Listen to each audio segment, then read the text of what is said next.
everybody, it's Chris from Guilty Words, where we unravel crime one word at a time. As I'm recording this, the state has just rested in Donna Adelson's conspiracy to commit murder trial, and tomorrow the defense will start its case in chief. During the prosecution's portion of the trial, some interesting new evidence came out about Wendi Adelson, and tonight I wanted to share with you my personal and maybe crazy theory about Wendi's involvement, and then go over what we know to date as far as evidence goes. I have a feeling that Georgia Kappelman has more than she's let us know. At least I hope she does. Let's take a look at everything together. In order to understand my crazy theory about Wendi, I want to explain to you how I view her childhood and family relationships. Now, I'm not a psychologist. This is pure speculation. But in one of the writings that she did for a creative writing class that I reviewed, she was talking about her mother and praising her all over the place. But she also mentioned that she enjoyed watching Donna interact with her own sons, Wendi's sons, by having them recite the presidents. Now, they were toddlers at the time, and she said, just like I used to do as a child at around the age of 4. And I thought about that, and I thought, having a 4-year-old memorize the presidents, from an educational point of view, what's the point? They don't quite understand who these people are. All they know is that they're memorizing a very long list of some difficult to pronounce words, and they're getting a lot of praise for it. Almost like a performing monkey's a little harsh, but it's making it so that praise and love is earned by performance. And this is not just Wendi's family that this happens in. It happens all over the place. Certainly in the United States, this is incredibly common. We put our value on how well we perform, whether it's in a job or sport or some other aspect of our lives. And it's not necessarily a bad thing. But for a parent to say you must perform in order to be loved, you can't be loved just for who you are, it can set up some difficulties. Hence Wendi becoming valedictorian and everything else. Everything had to be perfect. Never mind the fact that Donna was insanely controlling, which also sends a message of, I am controlling because you can't handle your own life. You can't run your own life, to the point where Donna even picked out relationships for her children. Didn't work well for her older son, didn't work well for Wendi, and then Charlie just didn't seem to want any solid relationship at all. Let's face it, we know our parents' buttons. Okay, as kids we figure them out. Sometimes as adults we still push them. As kids we definitely try and push them because it's the adult's job to realize, oh, my child is pushing my buttons and I will monitor my reaction appropriately because I'm the adult. I don't think that happened much with Donna. I think Wendi could push her buttons and she just took the bait and ran with it because she is a little bit histrionic. So Wendi learned how to manipulate Donna early on. As far as Charlie, he's the easiest to manipulate of all because of his insane ego. All you have to do is make him think he's the smartest in the room and he's the big shot, and he'll do whatever you want. And if we can figure that out just from jailhouse phone calls, imagine how well Wendi knew it from living with him for all those years. So what's Wendi's favorite way of manipulating? It's the innocent slam, or the innocent suggestion. There used to be a children's story called Brer Rabbit, and Brer Rabbit's way of surviving was to always say to his enemies, don't throw me in that prickle bush patch. Oh, please don't throw me in the prickle bush patch. At which point the enemy would throw him in the prickle bush patch, and that's where the rabbit lived. Wendi reminds me of that rabbit in some ways. And some of the most obvious and easily remembered incidences of this were during her police interview. For example, with Charlie, she told the joke, and there was no need for her to tell it, and then added, oh, but he would never, not Charlie, but he did say that joke. You got that, right? Same thing with Donna and Harvey. Oh, they were angry, Oh, but they would never. Oh, no, never. But they were angry. You got that right? And even with Dan, well, he was really nice, but he could rub people the wrong way. But he was really nice, but you got that right? She has a way of qualifying her nice statements to expose the more negative that she wants people to notice. And in terms of manipulation, I can see her knowing that her mother gets all wound up, using this kind of technique to start the entire conspiracy. Let me show you what I mean. And one last piece I want to bring to the forefront of your mind as we get into the evidence against Wendi, and that's her book. And I did a whole in-depth video about everything in this book and how it might relate to Wendi. But in particular, keep in mind that this was published on May 1st, 2013, which means she was probably writing it during 2012. At least I'm figuring it probably took about a year to write. And in it, Lily adopts a baby. Lily is the lawyer who's like Wendi. She gives the child her last name, even though she really hasn't told her husband that she's going through with the divorce. She gets the child all to herself in the end, without even a biological connection to Josh. She decided she didn't want kids with him. Long story short, this baby got dropped on a doorstep and she took it. There's no extended biological family for the child either. The mother and father of the child are out of the picture and gone. So what does Lily end up with? A baby with her own name and no relatives to worry about. And as she says to the child in the book, the baby, it's you and me together now. Interesting, because Wendi ended up the same way. I actually don't think Donna was the mastermind for this. I think it was Wendi. And actually, I think Wendi was already thinking about killing Dan as early as 2012. And the reason I say that is because of that book.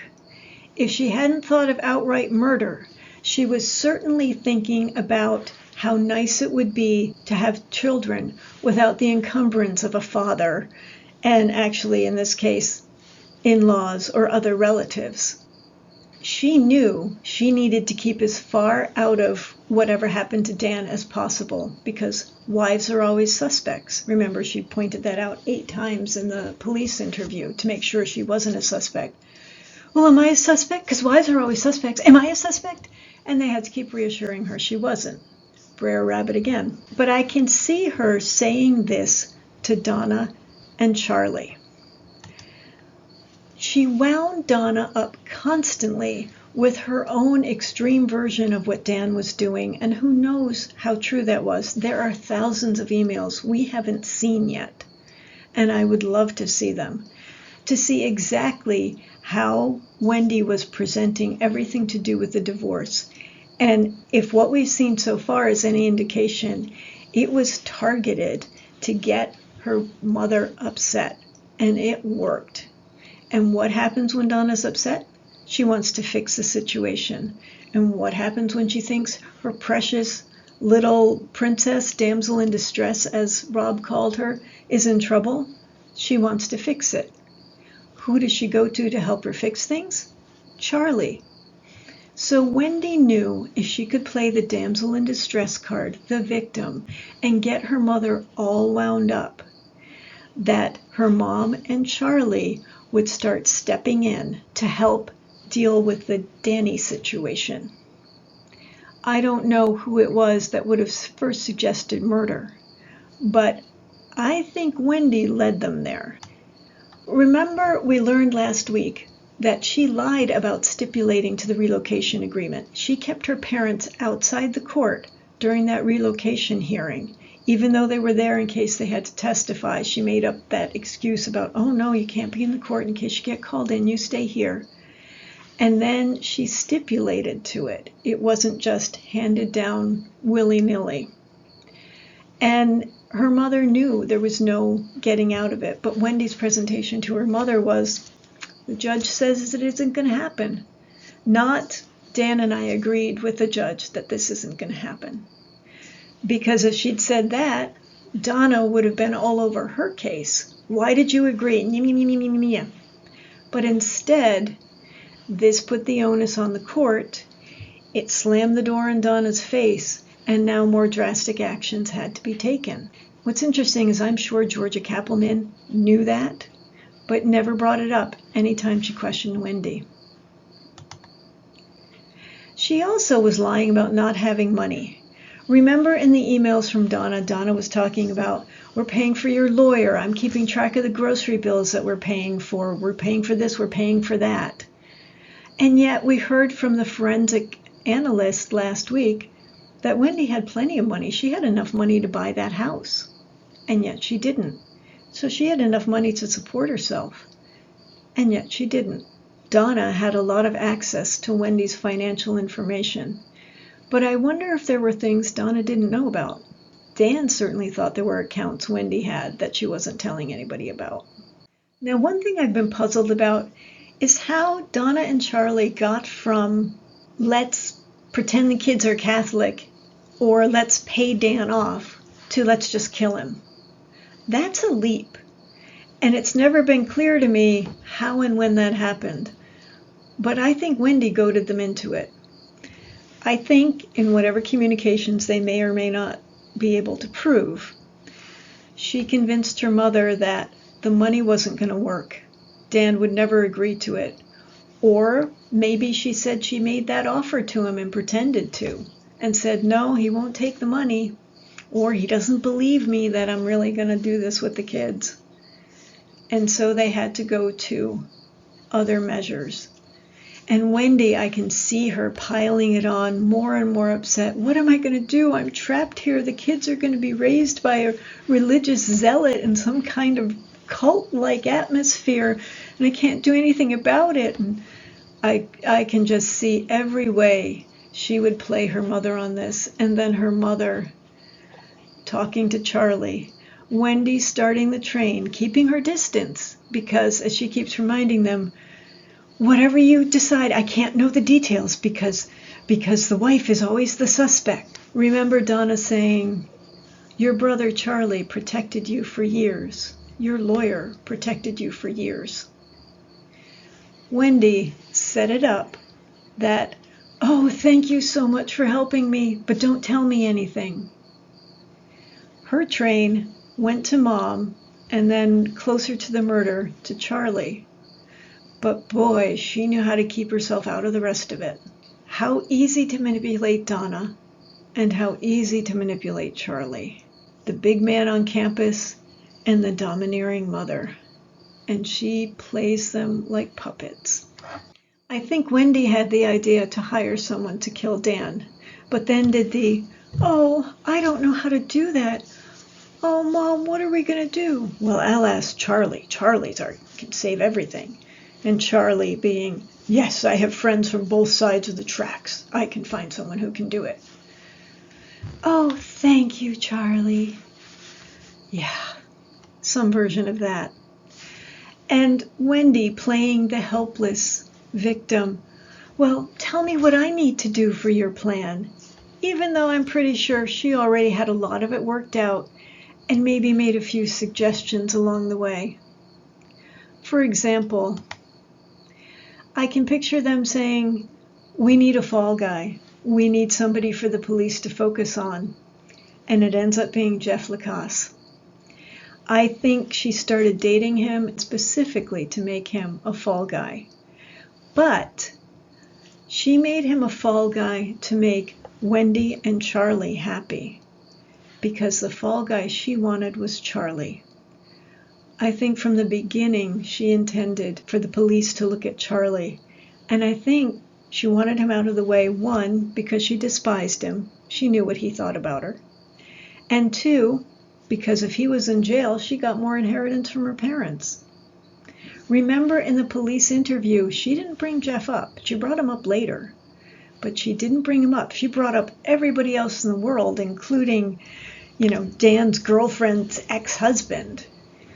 But she didn't bring up Jeff, even though Jeff was out of town. And I don't think she was holding him back. I think she wanted to make sure that the first option and the best option was her own family.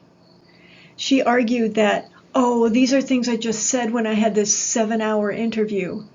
You did have a 7-hour interview, but you brought your family up in the first 20 minutes. We need the make and model of Dan's car and his schedule. When the assassination in June didn't work out, she had an elaborate conversation with Dan to make sure that she could get the kids right around the time of the murder. And Donna having Dan's plate number written in her calendar. Where would she get that? Maybe she happened to get it sometime when she was up visiting Wendi? It seems unlikely. Same thing, Jeffrey Lacasse's car and his schedule.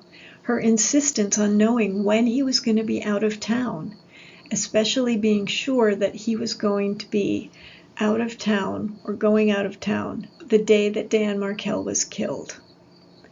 Again, maybe he was kind of a secondary hope if she couldn't get Charlie convicted, or maybe he was there to keep Charlie and Donna happy. Definitely he was part of her scheme. Get the kids out of the way. And she did. And, oh, by the way, Wendi, we need to come up with an alibi for you. Because remember, the spouses are always the ones that are looked at. You need to have an airtight alibi. And so the whole elaborate TV scheme, there's so much wrong on so many levels about that whole TV thing. I wanted to organize my thoughts about everything to do with Wendi and get a picture of what we know so far about her involvement. So this is kind of an evidence board. Let's take a look together. I know I've forgotten a few things, so help me in the comments and tell me what's missing. But in terms of leading up to the murder, she was winding her mom up, playing the damsel in distress, as her brother explained it. She lied about the stipulation and the moving. She lied about her finances. She probably told tons of lies about Dan to her mother to keep mom in this constant state of upset. The house that she was going to buy, she said repeatedly in testimony that she didn't buy it because she didn't have the money. Dan owed her money and he didn't give it to her. But we found out that she did have the money. The reason she didn't buy it was because Charlie told her not to. At that point, Charlie was dating Katie and had thought he'd found a hitman.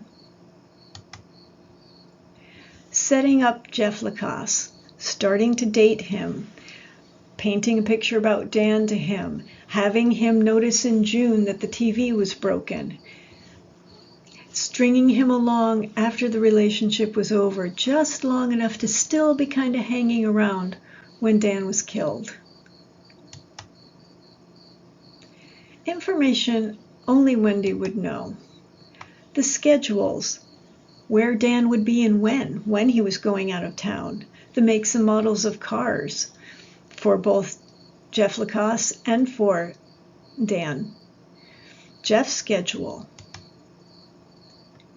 Jeff Lacasse's testimony that in some ways it looked like she was preparing to move before Dan was killed. She was taking down the kids' pictures. I think she was even giving away some of their clothes. She canceled cable and switched to Netflix.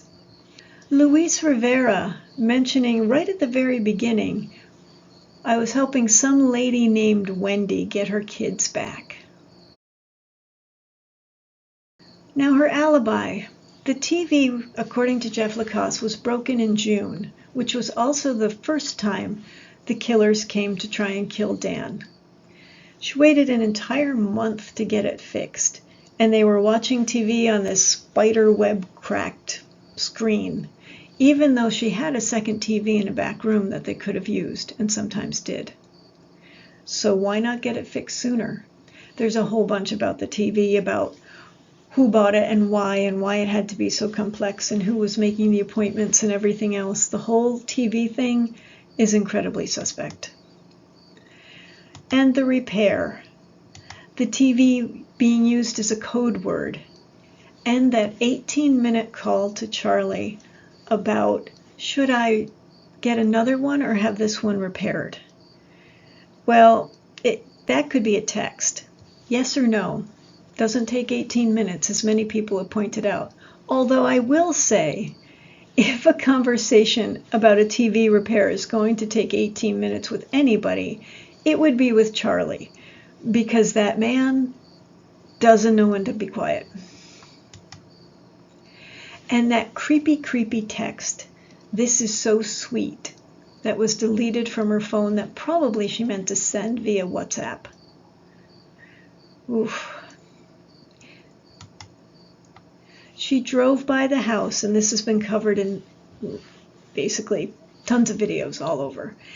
And it was odd. She drove right up to the police officer, but didn't ask what was going on. She just assumed a tree had fallen. She made no calls to make sure her kids were okay, if Dan was okay, if her house was okay, nothing.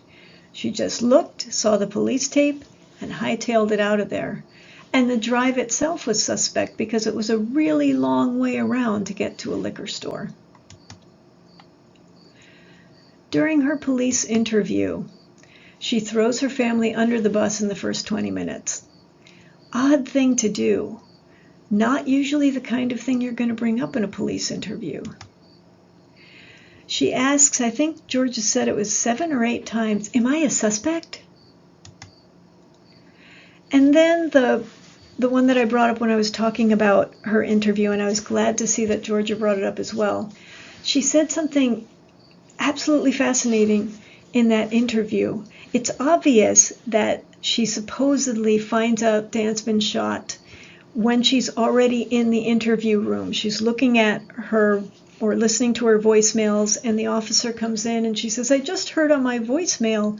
And he says, "Oh, I'm sorry you had to hear that way, but yes, he's been shot." And she goes into those dry fake tears. And so supposedly she finds out just then, but later in the interview she says, "Well, I was wondering in the car if I was a suspect." But in the car she didn't know anything. However, last week she said in testimony, "I was told in the car that he had been shot." Georgia let it go, even though I'm sure Georgia knows perfectly well that's not when she found out. After the murder, she immediately leaves. She lawyers up. She doesn't go to the funeral. Yes, it took her a year to officially change the kids' names, but they were enrolled in school under her name before they were legally changed. As soon as they got to Miami, the names were changed, even the middle name, which was completely unnecessary. She blocks the Markels from seeing the grandchildren. During the bump, we hear Charlie and Donna saying, "Well, don't tell Wendi." And some people have argued that's kind of good for Wendi's defense. You know, like, don't tell Wendi because she doesn't know anything. Well, I think she didn't know anything about the bump for a while, but I think she knew plenty about the murder. They just didn't want to worry her because she's the princess. No, let's not worry Wendi. We can handle this and tell her about it later. And Donna's comment, "Your brother has protected you for years. Your lawyer has protected you for years." Protected her from what exactly? What does Wendi need protection from? Going to jail? Maybe. And of course, she had the motive. She benefited the most from Dan's death. She got the kids to herself. She got to move to Miami. She thought she was going to get a bunch of money and fought to get that money and didn't. But then, too, her life ends up like her book, like her dream back in 2012. She has the kids with no father that she has to compromise with, no extended relatives on Dan's side that she has to worry about, and as of right now, not even any relatives on her side she has to worry about. The kids are all hers, but I don't think it worked out quite as well as she'd hoped. So what conclusions can we draw from all this? I think Wendi started the ball rolling. I think as early as 2012 she was dreaming of having a life not just without Dan living with her, but without Dan living at all. And she worked it through her knowledge of how to get her mother and brother to do what she wanted, so that they did the dirty work and she stayed in the clear. Did she do it well enough that she avoids conviction? I don't know. The evidence right now, it's still pretty circumstantial, but I have a feeling that Georgia has more up her sleeve. Certainly things are trickling out that we haven't seen before about Wendi. And if I were Wendi, I'd be nervous. Thank you for joining me tonight. I really appreciate your time. And if you've enjoyed this video, you know the YouTube drill. Please like and share and subscribe and comment. Let me know in the comments below what you think about when Wendi became involved, how involved she was, and if you think she's going to be the next one on trial. I can't wait to see how things play out this week. I think the trial will finish up this week. Let's see what happens. And until I see you in the next video, please use your words wisely and well. Take care.